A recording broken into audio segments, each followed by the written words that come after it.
Okay student, तो हम लोग देखने जा रहे हैं फॉर्मेशन। किसका फॉर्मेशन भाई? Formation of glyptal polymer. पॉलीईस्टर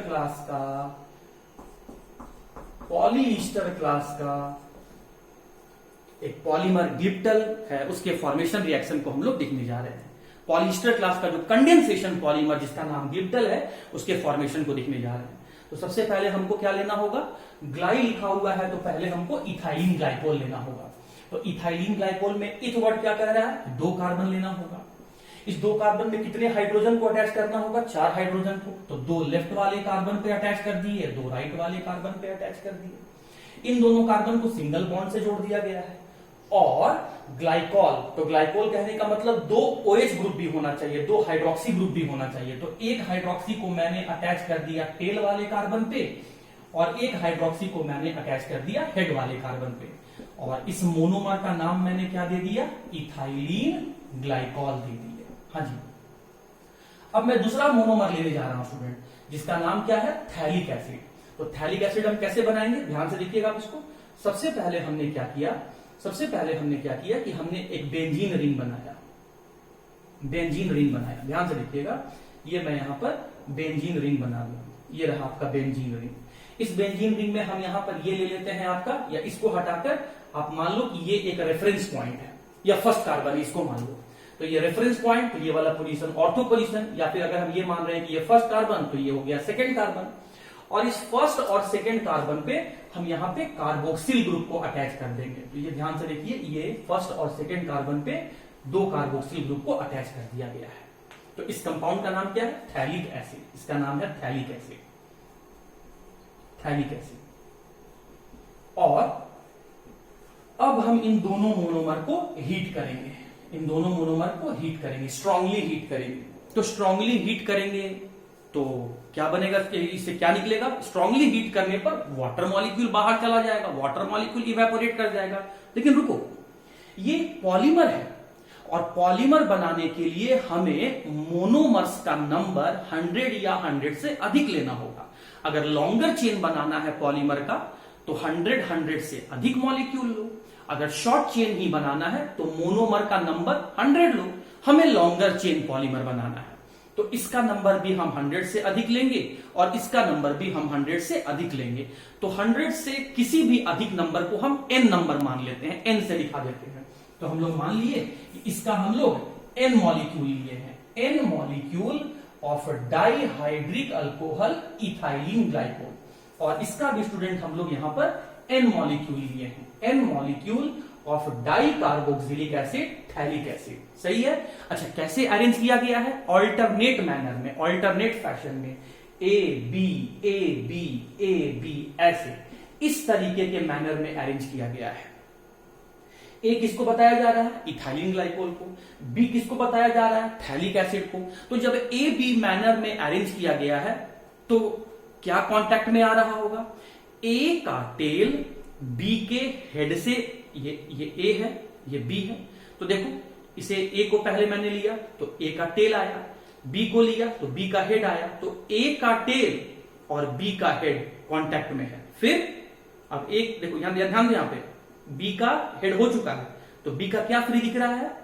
head free. B का टेल फ्री दिख रहा है और ए का क्या फ्री दिख रहा है? हेड। तो अब ए का हेड और बी का टेल, फिर ए का टेल तो बी का हेड, फिर बी का टेल तो ए का हेड। ऐसे हेड टेल, एक का हेड दूसरे का टेल, एक का टेल तो दूसरे का हेड, ऐसे कांटेक्ट में ऑल्टरनेट मैनर में अरेंज कर दिया गया है और स्ट्रॉन्ग हीट किया गया है। तो इस स्ट्रॉन्ग हीट की वजह से स्टूडेंट क्या होता है कि इन मॉलिक्यूल्स में से वाटर मॉलिक्यूल इवेपोरेट हो जाता है in the form of H+OH- ion. तो ध्यान से देखिए, अल्कोहल का H+ और एसिड का OH-, इसको ध्यान से एग्जाम में किसमें से कौन सा आयन निकालना है ये बात आपको पता होना चाहिए।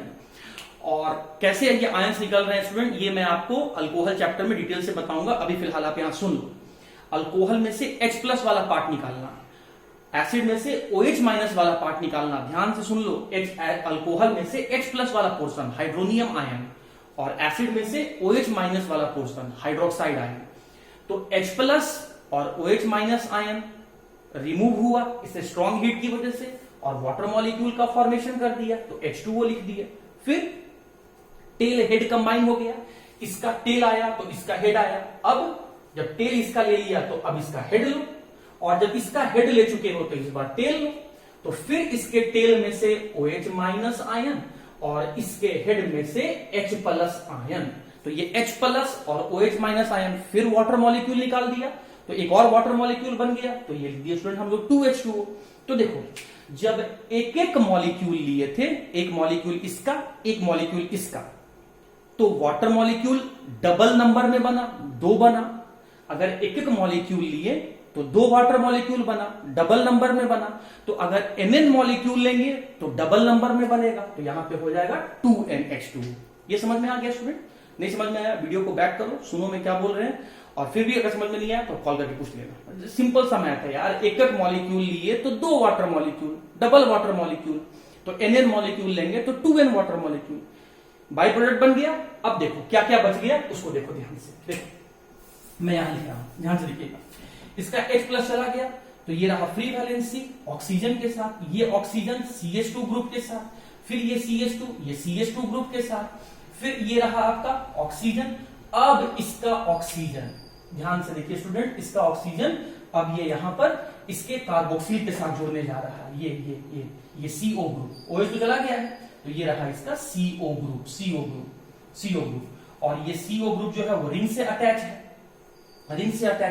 फिर इस CO ग्रुप से आगे देखिए आपको यहाँ पर ये और आपको CO ग्रुप दिख रहा है, और OH तो चला गया है, और ये जो है आपका ये रिंग बना हुआ है, ये जो है आपका ये रिंग बना हुआ है, 1 2 सेकंड कार्बन, थर्ड 4 5 6 हो गया टोटल कार्बन, ये रहा बेंजीन रिंग आपका। और ये जो एंड है आपका CO वाला, OH के हट जाने से अब ये फ्री हो गया, तो एक ऐसा यूनिट बन के आ गया। तो ऐसा बना हुआ यूनिट जो है वो आपका रिपीट होते चला जाएगा जितना टाइम आप इस मॉलिक्यूल को लीजिएगा। हम n टाइम लिए हैं, तो ऐसा जो स्ट्रक्चर है वो आपका n टाइम रिपीट होगा। ऐसा जो स्ट्रक्चर जो आपने बनाया है ये आपका n टाइम रिपीट होगा। अब जरा यहां पर ध्यान से देखो, COOR, देखो इसको देखो, जहां हम सर्कल कर रहे हैं, आप एग्जाम में सर्कल मत करना। COOR आपको ईस्टर फंक्शनल ग्रुप दिख रहा है, तो मोनोमर्स जो हैं वो ईस्टर बॉन्ड के हेल्प से एक दूसरे से जुड़ गए हैं, कंबाइन हो गए हैं, ऐड हो गए हैं, इसीलिए ऐसे पॉलीमर को हम लोग पॉलीईस्टर कहते हैं। और अगर पॉलीईस्टर को बनाने में हमने इथाइलिन ग्लाइकॉल और थैलिक एसिड मोनोमर को यूज किया, तो ऐसे बने हुए पॉलीईस्टर्स पॉलीमर को हम लोग ग्लिप्टल कहते हैं। तो ये रहा स्टूडेंट आपका ग्लिप्टल फॉर्मेशन का रिएक्शन। और कंडेंसेशन क्यों बोले? क्योंकि इस रिएक्शन, इस पॉलीमर को बनाने में हमने ऐसे मोनोमर्स को यूज किया जिसमें फंक्शनल ग्रुप प्रेजेंट है। इस पॉलीमर को बनाते समय बाई प्रोडक्ट भी यहां बना है, बाई प्रोडक्ट के रूप में वाटर मॉलिक्यूल बना है, इसीलिए ग्लिप्टल को हम लोग कंडेंसेशन पॉलीमर कहते हैं। तो उम्मीद करते हैं स्टूडेंट कि कंडेंसेशन पॉलीमर में आपको पॉलीईस्टर क्या होता है, पॉलीईस्टर के एग्जांपल टेरिलीन और ग्लिप्टल क्या होता है ये मैं आपको समझा दिया। टेरिलीन नाम क्यों पड़ा, ग्लिप्टल नाम क्यों पड़ा, और इन दोनों को पॉलीईस्टर क्लास में ही क्यों रखें ये भी मैंने बता दिया। और इन दोनों पॉलीमर्स के मोनोमर, नेचर, यूज और फॉर्मेशन रिएक्शन को मैंने आपको बता दिया। तो स्टूडेंट आज का लेक्चर यही तक था। उम्मीद करते हैं आज के लेक्चर को आप बड़े ध्यान से देखे होंगे, सुने होंगे और समझे होंगे और एंजॉय भी किए होंगे। अब हम लोग नेक्स्ट क्लास में यहां से पॉलीअमाइड स्टार्ट करेंगे। तो आज के लिए इतना ही था। Thank you all of you for the sweet corporation.